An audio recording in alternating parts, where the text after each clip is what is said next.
Hey, what's up, guys? Ryan Knows Tech with TechInform.us, our technology blog here today, and I wanted to handle one more request, one for today anyways, about a Hackintosh. I got this one a couple days ago. I read it and I thought, wow, that actually seems really interesting. I've never talked really about a Hackintosh on the channel before, so I thought I'd go ahead and make this couple-minute video about it.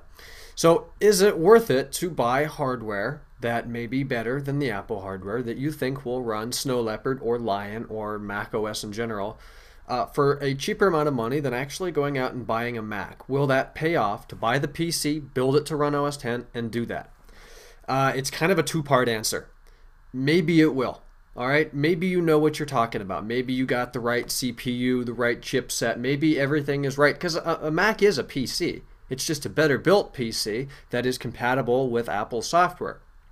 So if you buy a PC and you build it yourself and buy the whole plastic case and the cardboard fans and everything and put it in there and then install Snow Leopard on it, it may work just fine until you try to maybe do an update. Maybe go to 10.6.9 if that should ever exist, or 10.7 Lion. A good friend of mine at Colt459595. I'll try to remember to put his link right down below. Let me know if I didn't, please. I'll probably get that comment first. Well, second. He actually used a Dell, I believe it was an XPS 410 or 400 or something like that, and he ran Snow Leopard on it. I believe it was just 10.6.0. Whenever he tried to update, things wouldn't work. It was a constant pain. And in all my experiences with a Hackintosh, that's the entire thing behind a Hackintosh, is you may get it to work once, maybe 90% of it will work, maybe all of it will work, but then when you try to go do an update or download software like FaceTime, it isn't going to work. At the end of the day, it's a Mac. It's not a Mac, rather. It's not built to run Mac software, and the only way to get Mac hardware is to go out and buy it.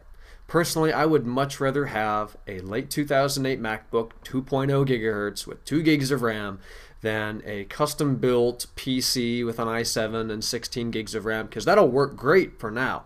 But in 2 years, who knows? Apple may not even support that. But if they support it now, they probably will support it later. But new pieces of software probably won't. And as I said before, at the end of the day, it is not a Mac. It's not Mac hardware. It's not built to run that, even if you think you've done it yourself. So buying a Mac is like buying a really nice watch or a nice car. You've got to understand a little bit about it. You've got to respect it for what it is and understand that it is worth more than a comparable PC of its price. You may get better specs on a PC, but it's going to run Windows. It's going to take a minute and 40 seconds to boot. You're going to have 50 definition updates to install a day, and you're going to enjoy that blue screen at least some point in the time you own that PC. So you know what? Save up the money. Go buy a Mac. If you have to buy a couple-year-old one, great. The best Mac for the money right now is the late 2008 MacBook. It came in either 2.0 or 2.4 gigahertz. Two friends of mine have them. They love them. Good machines. Even the 2009 MacBook Pros. I had one. It's 60 feet behind me, and the 2010's great too. I'm using it now. Of course, the new ones are better, but if you're on a budget, go buy an older one and you definitely won't regret it. So there's my thoughts on the Hackintosh. If you have one, if it works, great for you. Let me know in a year. We'll see what's going on. Maybe it will, maybe it won't. It's just the fact that it's a gamble, and I don't like that. I like things to be solid.